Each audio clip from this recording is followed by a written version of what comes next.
Oh, yeah. with the church of women. Oh, yeah. Just want the whole thing. Because Yeah. we know that we appreciate it. can I know have you're busy. conversations No, and not thank you. talk about voting rights and not talk about economic injustice and not talk about environmental injustice. So whatever your issue is, know that you've been called to be a solution. And so that's what Black Voters Matter is doing. We are working in partnership with you so that we can ensure you have everything that you need, Soror, to show up and show out. All right, we're going to do now regular. Okay, because this ain't a regular fight. So I'm going to close with this. When I say Black voters, you say matter. Black voters matter. Black voters matter. When I say we, you say fight back. We fight back.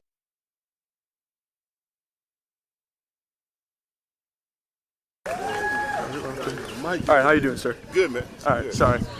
If you don't mind, please stating your name and why did you come today? My name is Corey Walker, C-O-R-E-Y. No, I was just saying, I just finished an interview. It started at 12:13 Eastern time, and then finished around 12:16. He was yeah. I had him say his name beginning. I have his card as well. He was phenomenal. The sun came out a little bit, so it kind of got a little overexposed in the second half. But he had so many great sound bites. Yeah. Just take a look, I guess. Yeah. Yep. Yeah. I didn't expect the first one to be good. So yeah, I'll get a couple more still. Only state of the union. Oregon is the only state of the union that was neither slave nor free. But Yep. constitutionally formed to be white. Got it. Sounds good. Those native Yep. conditions Of course. Bye. were supposed to go away. Those black folks who sought to request, like everybody else, to pioneer this continue to build the country. I know. They're supposed to stay away. They brought in the purpose to build railroads, but those folks were supposed to then go away. I'm proud to say that on behalf of both my colleagues, my national president, Mark Boreal, who is here in the city today, and dozens among my more than 80 fellow national union presidents from across the country. We are here in solidarity with all of you in this city, that is not only a symbol of the city, to say this fight, this moment is not simply one that is yours. It is not simply one that is mine. It is ours. And black people in the South, and black people in the North, and in the West, and in the East, we understand the assignment. My sisters, the 92%, understand the assignment. My brothers, the 85%, you did the homework, you now understand the assignment. And I say that with love. We all have progress to make, but there are others here today. We understand the assignment. Moms and Men Action. We understand the assignment. League of Women Voters. We understand the assignment. ACLU. We understand the assignment. The work is due right now. I make it a habit to speak to young people. It's only been recently that I feel like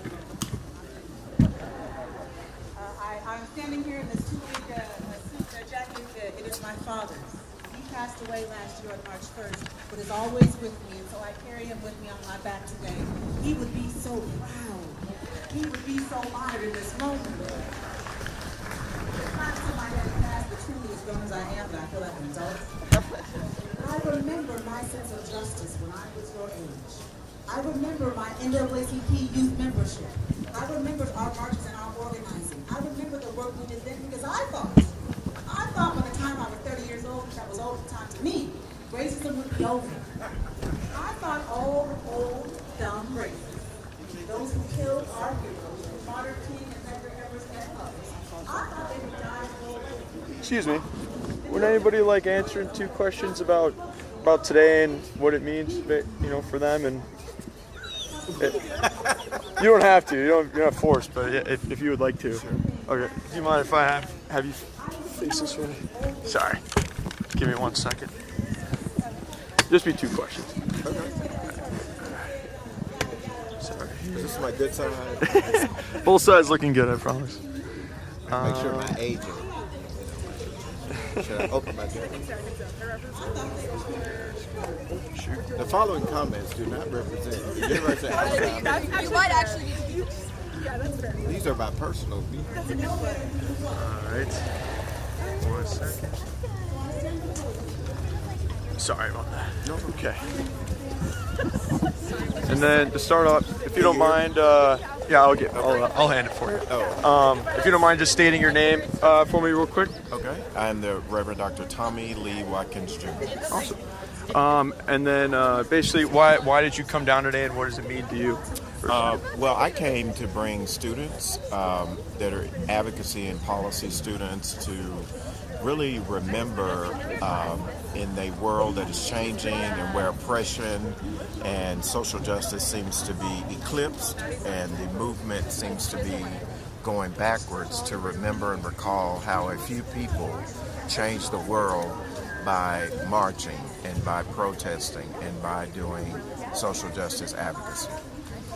Sorry. It means the world to me that as a black man who can vote because of what happened 60 years ago, I'm reminded that Alabama, of all places, seemed to be the darkest, and we have to be the light that we put to change the world.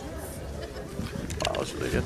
And then one more question for you. Okay. It's a little lengthy. It's kind of the same area, but obviously this was a pivotal moment in civil rights movement history, and now people from all over the world are here traveling to Selma for this anniversary. And basically, what does that mean to you to have this kind of come together and have everybody travel from all over the world to come here to you? I think having people come here and travel from all over the world makes this a liminal space to remember that change can happen. It can still happen, that the bridge named for a famous Confederate war general was made an emblem of justice, an emblem of equity and equality by the movement of a few people. And I think it's a reminder that no matter how dark or how dismal or how hopeless the world seems or things seem, it can change if people continue to fight and stand up and march for what is right. So often Alabama is always the last, or we're always behind, and I think this commemoration means that we're leading on justice. That was awesome. Thank you. Okay. Yeah, thanks very much. Okay, thank you. Appreciate it. I'm with Fox News. It will be using, we might use a couple clips from it throughout the day, but thank you for speaking. I appreciate it. Okay, thank you. And enjoy your day.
Make sure you're taking time to fill your cup up, just as if you were at any other holy city making a pilgrimage.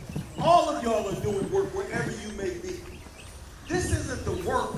This is the celebration. This is the fuel, the energy to get us ready to go back and do the real work.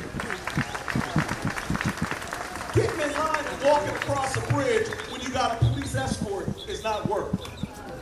It's celebration, right? So make sure you take time to drink from that eternal fountain, which is Selma. Second, so I see we've got many of our partners here. We've got the Sigmas here. I see other sororities and fraternities that got Deltas, AKAs, Zetas, right? We've got other partners here. We got the ACLU. I know you all are here, of course. We got the 3 busloads. We got the Lamplighters. We got National Action Network. We've got organizations from all around, right? The battle that is in front of us, let me be clear, we are not prepared for it. We haven't been trained for it. We've had maybe 30, 60 years of the benefit of what our ancestors done. We cannot fight this alone. So secondly, while you're here, make sure you're connecting with somebody you don't know. Because if we think the ACLU can do it by itself, that they can do it by itself, that the Selma Bridge crossing, they're seriously flawed. This man's got people in his cabinet who called him a downright dog. But because they chose to come together on one thing, they working together. We cannot let small petty divisions keep us apart. So please make those connections while you are here. So first, refill your cup. Second, make those ties and partnerships. And third, since Selma was our holy land,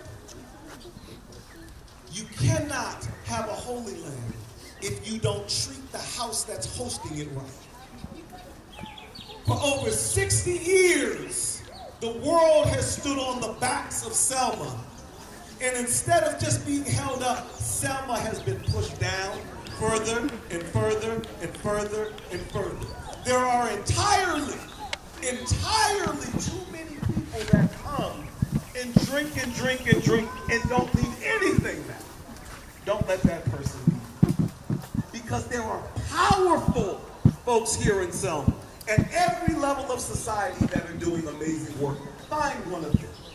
Whether it be the Selma Center for Nonviolence and Truth and Reconciliation, whether it be one of these amazing churches like Tabernacle or First Baptist or Brown that actually started this work, whether it be folks that are in government, from the mayor's office to the district attorney's office to the police, whatever it is, they are doing amazing work and they host the world every year. It's our turn to step up and make sure that Selma is that shining city on the hill that we all come here for the day. So I thank you, God bless you, and let's get it on.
What's that?